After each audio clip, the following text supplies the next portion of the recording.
Salamat sa kapangyarihan ng mahiwagang hangin.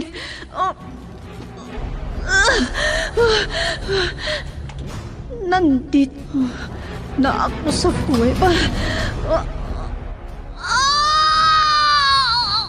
Aray ko! Manganganak na ako!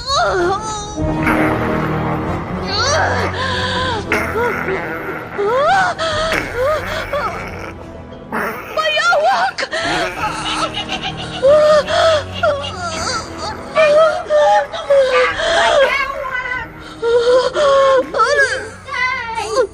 Nalamunin ang mga panganak ko!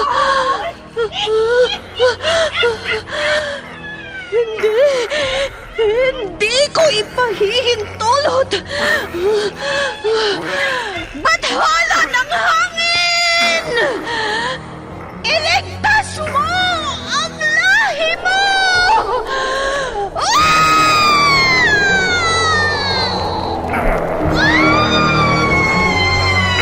Bakit hindi mo sinakmal ang sanggol? Ikaw, bayawak!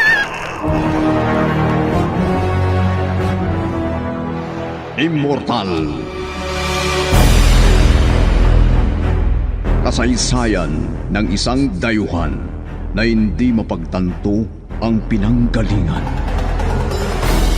Punong-puno ng pakipagsapalaran ang kanyang buhay mortal sa likuran nang hindi niya alam ang kanyang pagkakakilanlan.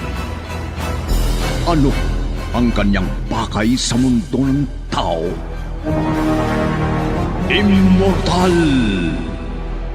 Naiibang nobela na inyong mapapakinggan sa oras na ito mula Lunes hanggang Sabado. Nobela at sa panulat ni Leti Astudillo Aquino at sa direksyon ni Lubimin Aquino Sr.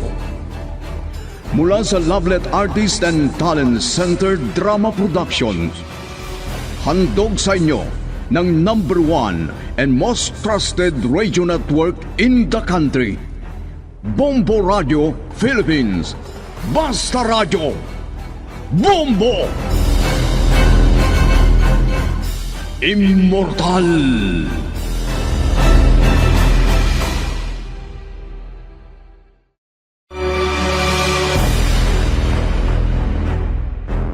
Ang nakaraan. Dumating ang oras na ipapasok na si Artemis sa chamber. Dito, parang nawalan siya ng malay o naniguro lang. Naglakbay ito at noong magkamalay, nasa ibang lugar na ito at nagtaka dahil may babaeng nakilala siyang nagngangalang Ivana. Naging malapit agad ang mga ito at isinama na Artemis si Ivana. Noong nagising ang dalaga, nagtaka ito sa nangyari. Samantala, hinihintay naman ni Shona ang pagdating ni Rihanna at susundin ito sa airport.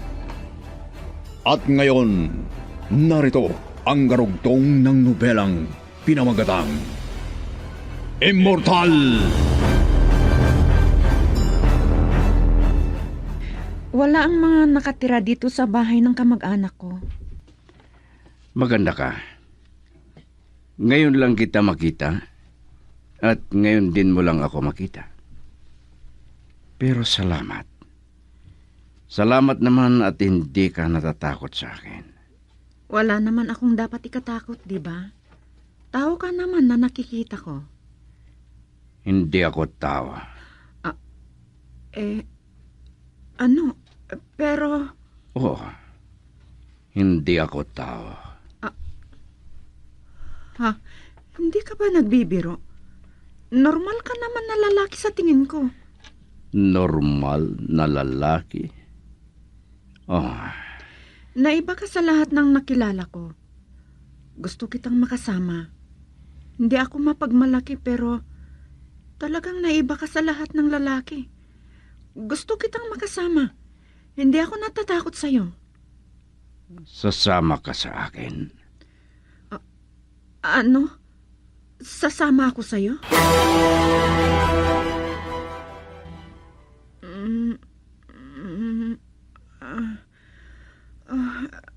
Aray ko. Ang sakit ng katawan kong nagising. Bakit kaya?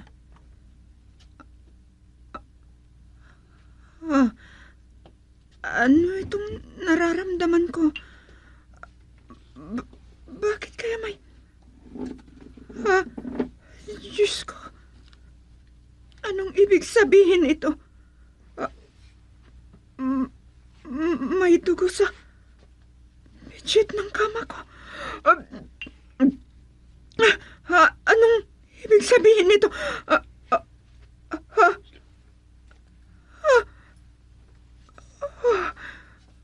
Maalala ko na. Nanaginip ako. Makisig na lalaki.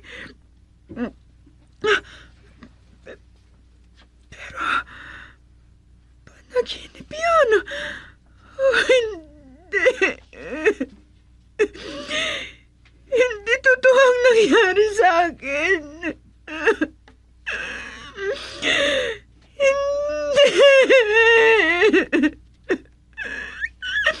Panaginip lang yun. Pero bakit ganito?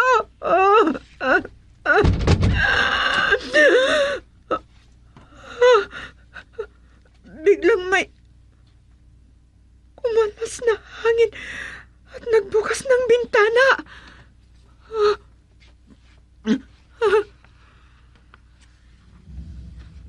Magandang oras sa'yo. Magandang binibini. Sino ka? Malalaman mo rin pagbalik ko. Hanggang sa muling pagkikita natin. Oh, Sandali lang, lalaki. Babalik ka. Wala na. Diyos ko. Isang mahiwagang lalaki.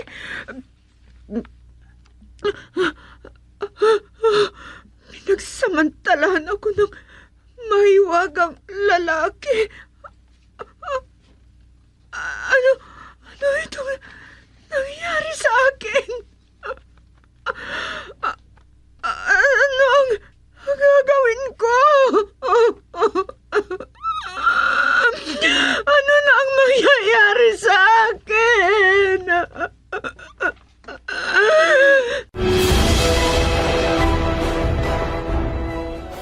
Kanina pa ako nakalapag sa eroplano. Dapat tinawagan ko na si Ate Masa na susundo sa amin ng sanggol na ibinilang kong anak. Bakit ganito? Parang namamahid ang aking daliri pag tatangkain ko. Pindutin ko ng messenger. Diyos ko. Ano kaya ang desisyon ni Ate Masa? Maniniwala kaya siya sa sasabihin ko sa kanya? Imposible na maniniwala yun. Kailan lang kaming nakita. At saka, hindi niya ako nakitang nagpuntis. Ay, tinatawagan na ako ni Ate Masa. Sasagutin ko kaya? Sasagutin ko. Pero hindi ko i-open ang camera ng cellphone ko.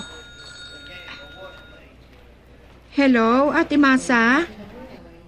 Hindi naman na kita nahintay, natatawag. Ano na, nasaan ka na? Ano, ate? Nandito na kami sa airport. Sige, papunta na kami diyan. Ano, ate? Huwag ka sanang magtataka kung may alaga akong sanggol sa pagdating ko. Ano? Ibig mong sabihin?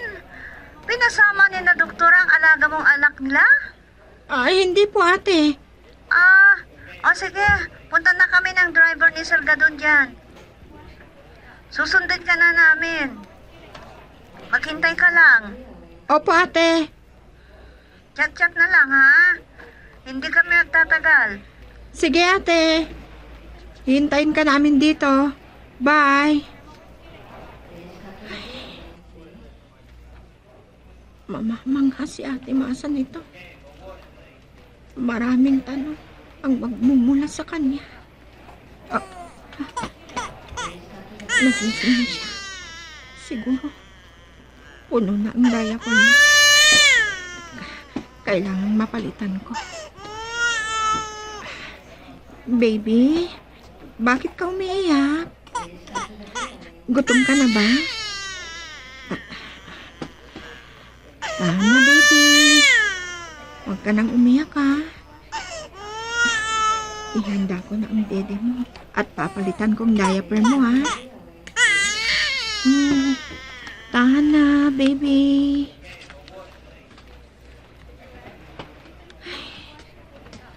Maraming salamat. Tumigil na rin siya sa pag-iyak. Tuyo naman ang kanyang diaper. Ano ito? May kulay ginto na parang bituin na nakaborda sa kanyang kumot. Kahit ang manggas ng kanyang baro. Bakit ngayon ko lang nakita o napansin ng mga ito? Ito kaya ang palatandaan? Kaya nakaborda ang bituin kung sino ang kanyang mga magulang.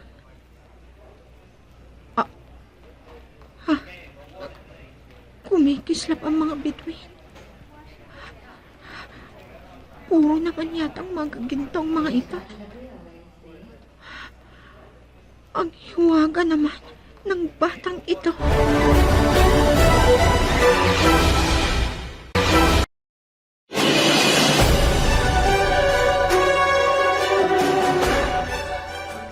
Mama, nakarating na ba ang kamag-anak ni Masa? Kaalis lang nila na magsundo sa kanya. Ang tagal kasing tumawag. Dapat noong nakalapag ng eroplano, tumawag na para nasundo agad. Bakit ang tagal? Di pa mga madaling araw pa sanang lalapag ang eroplanong sinakyan niya? Oo nga. Ang tagal naman. Ba't hindi tumawag agad? Yan na nga eh. Di na mapakali si Masa dahil wala namang tawag ang kamag-anak niya. Dito na lang titira at kung sakali, dalawa na sila ni Masa na mag-aalaga sa anak ko. Yan din sana ang sasabihin ko sa iyo, anak. Sige, Mama. Hihintayin ko silang darating. Kausapin kong mabuti ang kaibigan o kamag-anak ni Masa. Di ba kamag-anak niya yon? Di lang kaibigan? Oo. Kamag-anak niya, pero medyo malayong kamag-anak na. Maganda kung ganun, Mama. Hindi iba ang makasama ni Masa. Alam ko, magkaintindihan sila.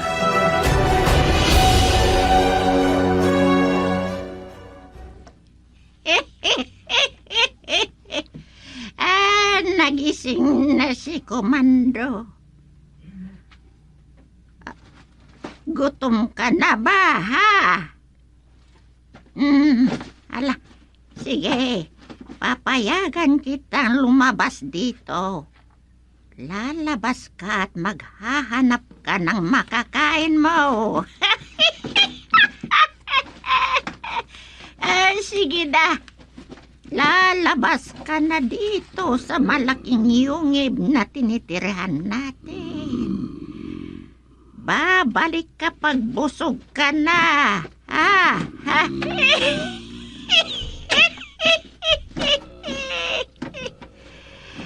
Ay, gutom na si Komando.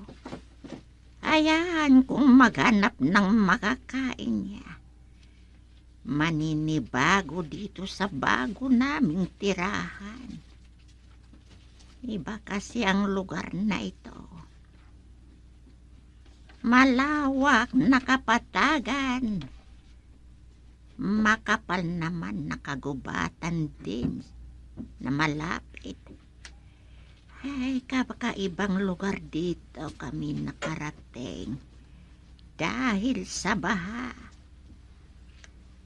Galing kami sa bandang kataas-taasang parte ng kabundukan. Parang naisadyang pagkarating namin dito sa malawak na yungib ng malalaking bato.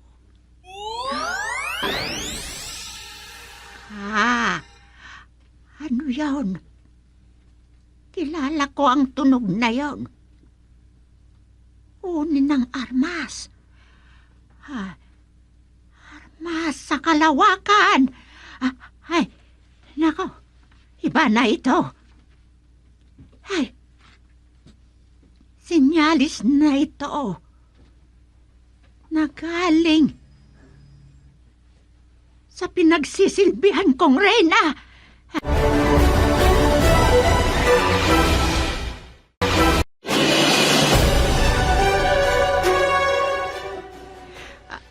Sabi ko na nga ba ay, delikado si Komando. Mapipiligro siya. Ay, sino ka? Magpakita ka sa akin!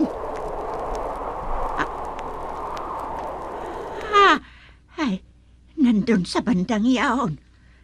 Magpakita ka sa akin! Sino ka bang nanggugulo sa amin dito?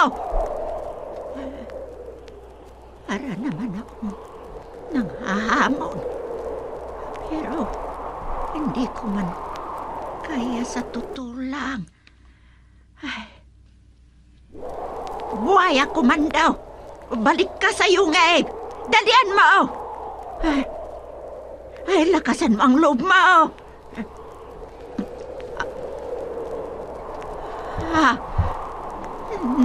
Nahihirapan dahil sa sugat niya. Kung ganoon, tutulungan ko si Komando.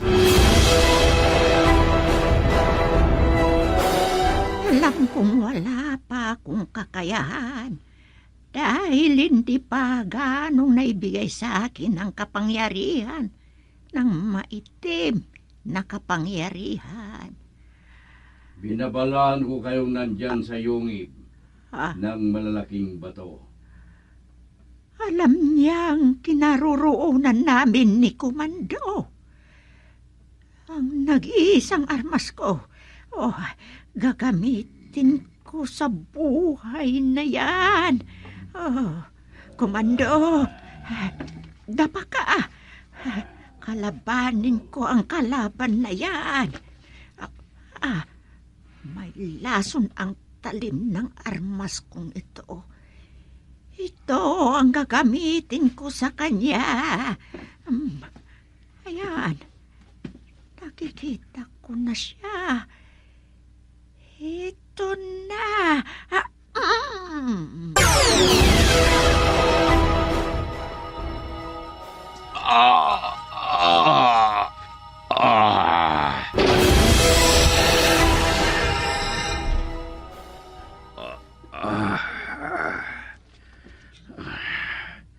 Namamanhid ang katawan ko. Parang gunigon lang ang lahat. Nandito pa rin ako sa chamber. Oo. Nakarating ako dito sa ibang mundo.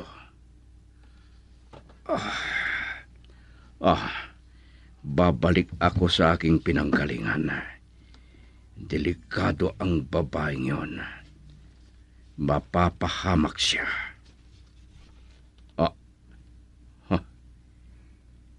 May babala ang pinaglilingkuran kong hari. Panahon na para makipagsapalaran sa magulong mundo. Eto nang gatas mo, baby. Magdede ka na.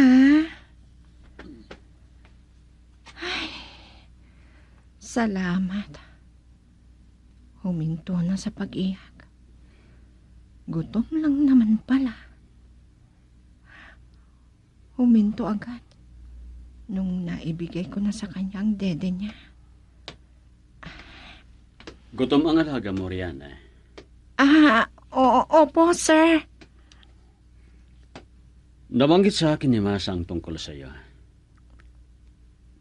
Mabuti kang tao, Rihanna. Hindi mo iniisip kung paano mo palalakihin bago mo maisipang iuwi dito sa bansa natin. Kung paano mo palalakihin. Sir? Maraming maniniwala na isa kang biktima ng mapagsamantala na amo dahil dyan sa bata. Kahit ano pa ang sasabihin nila, sir, wala akong pakialam. Hindi ako nagsisisi na ampunin ko siya. At hindi ako magsisisi, sir. May tatanungin lang ako, Rihanna. Tama ba ang sinabi sa akin ni Masa? Sir? Maswerte ka. Iilan lang ang among mabait sa mga naging amo niyo ni Masa. Opo, sir. At alam kong matutulungan ako ni Ate Masa. Maluwang ang lupa namin. Pwede kong i-offer na pwede kang magpatayo ng sarili mong bahay dyan. Maraming salamat, sir. Pero... maintindihan ko kung bakit aayawan mo ang offer ko. May nakausap na ako, sir. Yung kakilala ni Madam. Ganon ba? Nagustuhan ko yung ipinakita ng ahente. Malapit lang dito sa inyo, sir. Hindi ako makatulog. Kung ano-ano ang pumapasok sa isipan ko. Wala naman akong problema tungkol sa pangangailangan namin ng anak ko. Malaking halaga ang binigay ni doktora na baon namin. Ang itinuring kong anak, tumatawa habang tulog.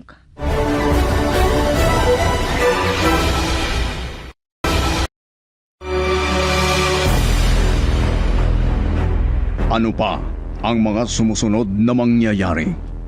Mga kaibigan, huwag kaligtaang pakinggan ang nobela natin na pinamagatang Immortal.